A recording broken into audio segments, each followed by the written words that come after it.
Hello and welcome to the Trinity Cast. The topic we'll be discussing today is when Jesus heals the man by the pool in Bethesda. The verses we'll be reading from are John chapter 5, 3 through 9. The New International Version reads as follows.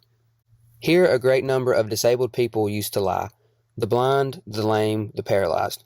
One who was there had been an invalid for 38 years. When Jesus saw him lying there and learned that he had been in this condition for a long time, he asked him, "Do you want to get well?"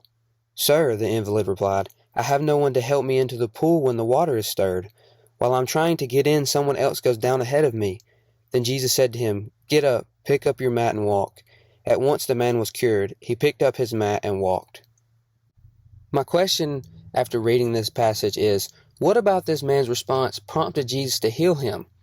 He doesn't appear to do anything spectacular. Also, the man doesn't even answer Jesus' question.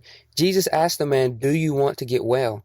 And then the man goes on to describe his process of being at the pool and his process of not being able to get into the pool. This doesn't answer Jesus' question. Jesus' question is, "Do you want to get well?" The answer to this should either be yes or no. Also, why would Jesus even ask that question? Of course he wants to get better. He's sitting next to a pool which is known to have an angel come down and stir up the waters, and when people would get into the waters, they would be healed of their ailments. That would be like someone walking into the holding area of a doctor's office and asking someone, "Do you want to get well?" Of course, they're at the doctor's office. But of course, as with almost every scripture in the Bible, there's more to this than meets the eye. Even though the man did not answer Jesus' question, he told Jesus exactly what he needed to know. So before we go on and discuss this topic even further, we must first read James chapter 2 verse 17 to better understand this passage.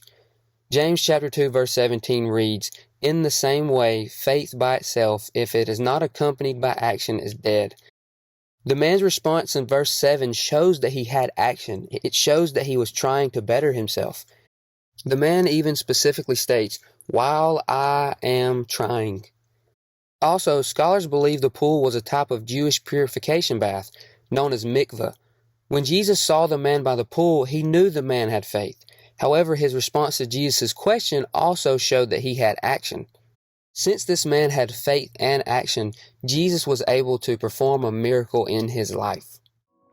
So to answer the question, what about this man's response prompted Jesus to heal him? The man showed that he had action to go along with his faith. Thanks for listening to the Trinity Cast.